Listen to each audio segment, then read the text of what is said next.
Welcome back to the Gridiron Expert. The Big 12, again, is going to be one of the most intriguing conferences in all of college football. It's, of course, the last year that Oklahoma and Texas will be in the conference. And we also have 4 newcomers to the Big 12 as Cincinnati, UCF, Houston, and BYU were all joining the Big 12 in 2023. So guys, thinking, a lot of newcomers, a lot of history departing.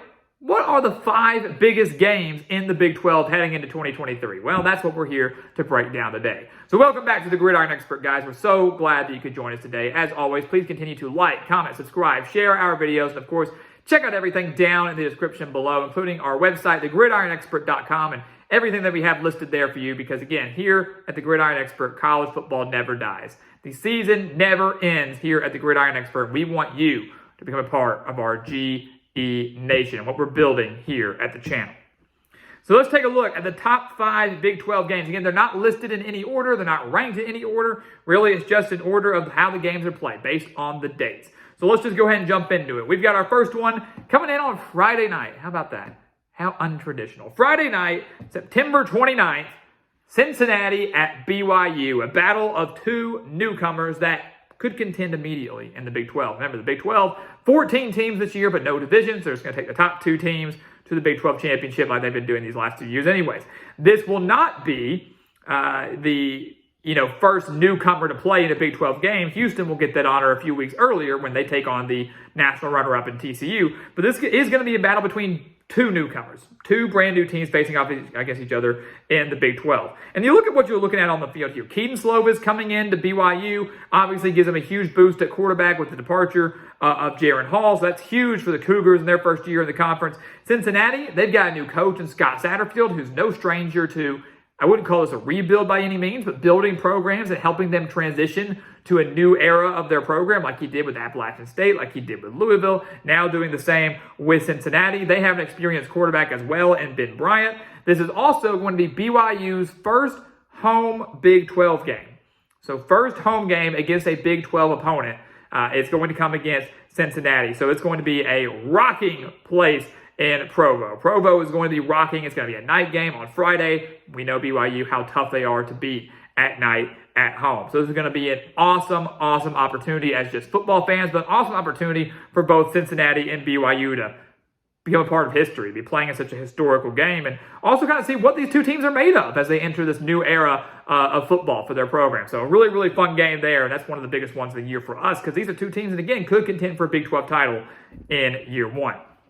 The very next week, October 7th, Texas versus Oklahoma. I mean, the Red River rivalry, the Red River showdown, whatever you want to call it, it's going to be awesome. Now, it always is, right? It's one of the best rivalries in all of college football, but this is even more special because this is the last meeting of these 2 teams in the Big 12. Texas and Oklahoma both leaving to become a part of the SEC next year. So this will be the last Red River showdown between Texas and Oklahoma as Big 12 members. Texas, of course, won 49-0 last year. I expect the game to be a little bit different this time around. I expect Oklahoma to be fully healthy, Dillon Gabriel to be fully healthy. Going to be a great quarterback battle between Quinn Ewers and Dillon Gabriel. Both coaches and Steve Sarkisian and Brent Venables both need this win, and they need a big year. This is a big year for both, and a year where both could contend for a Big 12 title, and this could be the first of 2 meetings in 2023. There's no doubt about that.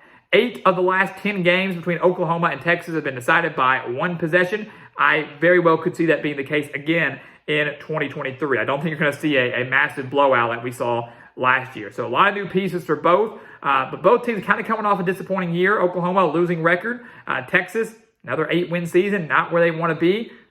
This could lay the groundwork and the foundation for both teams to close out the year on a high. About midway through the season, this is where they can start to pick up some steam. 2 weeks later, October 21st, TCU at Kansas State, a rematch of the Big 12 championship game. Both games between TCU and Kansas State last year were phenomenal. Kansas State building up a huge lead at TCU in the regular season. The Horned Frogs able to come back and win by 10. And then obviously the game going to overtime in the Big 12 championship game. Kansas State emerging victorious, handing TCU their first loss of the year. Didn't matter, though. TCU still went to the college football playoff and ended up making the national championship game. So this is going to be fun, though, across the board. But I look at Kansas State. This is a team that's dangerous. Will Howard really impressed a lot of people last year, filling in for the majority of the season at quarterback. Now this game, going to be played in Manhattan. Not an easy place to play. TCU loses just about everything they had offensively. They lose their coordinator. They lose their quarterback. They lose their running back. They lose their top wide receiver. And by October 21st, you'd expect TCU to have fixed some of those issues and figured out those offensive struggles if there are any. But it's going to be tough against an always stingy defense led by Chris Klieman. And we saw that not once, but twice from Kansas State last year against a TCU offense that was better last year than it's going to be this year. So this is going to be a really fun game. A lot of just emotions because of what happened last year between these two, especially in that championship game. And once again, it's going to have major Big 12 title implications. There's no doubt about it. I expect TCU and Kansas State both to be in contention for a top 2 spot. And this late in the year could be an elimination game for one of these programs. So big game on October 21st in Manhattan. On the same exact day, we have a fun game in Norman, UCF at Oklahoma. UCF is one of the more intriguing newcomers to me because they're led by a head coach in Gus Malzahn, who's no stranger to playing in Power 5 conferences, no stranger to beating Power 5 teams. Had a pretty successful run during his time at Auburn, has done very well at UCF so far, has really revamped their offense. So UCF is going to be a contender here that I don't think people are talking nearly enough about. But they go to Norman, a very difficult place to play. The major storyline you're looking at here, though, is, of course, the reunion of Dillon Gabriel. Dillon Gabriel began his career at UCF, was phenomenal at UCF, got injured, transferred to Oklahoma.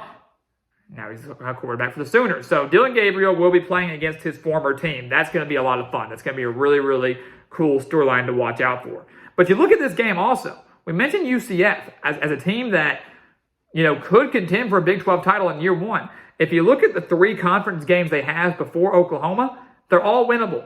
At Kansas State, Baylor, and at Kansas. UCF could be 2-1 or maybe 3-0 in conference play heading into this game against Oklahoma, where the Sooners could very well be in the same spot at 2-1, 3-0, somewhere around there when it comes to conference play. This, kind of like TCU Kansas State, could be an elimination game for either the Knights or the Sooners when it comes to their Big 12 title hopes. Possible top 25 showdown, Dillon Gabriel reunion. A lot of offensive fireworks, no doubt about that. This is going to be a fun game on October 21st. Keep an eye on this one. And then finally, last big Big 12 game we want to talk about, November 18th. How can you not talk about Baylor at TCU? I mean, how can it not be? Just because of what happened last year, this has to be on the list. Baylor almost ended TCU's college football playoff hopes, was winning the game 28-26. TCU, they didn't have any timeouts left. They had to rush the field goal unit out on the field as the clock was running. They lined up the kick, and it was good as time expired to win the game 29-28, keeping their college football playoff hopes alive. That was one of the biggest plays of the entire season, not just for TCU, but for all of college football, and such a heartbreaking way for Baylor to lose. Not just last year, but also the year before when Baylor fell at TCU 30-28, a game that ended the Bears' college football playoff hopes. So Baylor tried to get revenge over TCU last year, fell just short. You look at this rivalry, guys. It's intense. It's physical. 4 of the last 5 games between Baylor and TCU have been decided by one possession, and I have no doubt that we could be in for another one-possession game this time around when the Bears travel to take on the Horned Frogs. It's going to be late enough in the year that you're going to know if one or both these teams are still in the hunt for a Big 12 title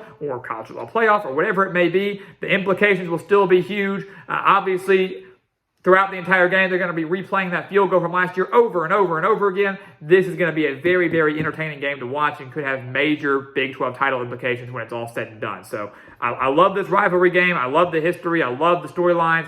This is going to be one of my top games of the conference, no doubt about it. So there you go, guys. 5 huge Big 12 games heading into 2023, a historic season for Big 12 football. Last year for Oklahoma and Texas, introducing 4 new members. Going to be a lot of fireworks, a lot of cool storylines to watch. One of the most intriguing conferences in college football by far. We're going to be here to break down every single bit of it as the season goes on. So guys, as always, thank you so much for watching us here at the Gridiron Expert on YouTube. Make sure to continue to like, comment, subscribe, share our videos, and of course, check out everything down in the description below, including our website, thegridironexpert.com, so you can become a part of our GE Nation, what we're building right here at the channel. And once again, guys, as always, thank you so much for watching. And we'll see you next time right here on the Gridiron Expert. Yeah.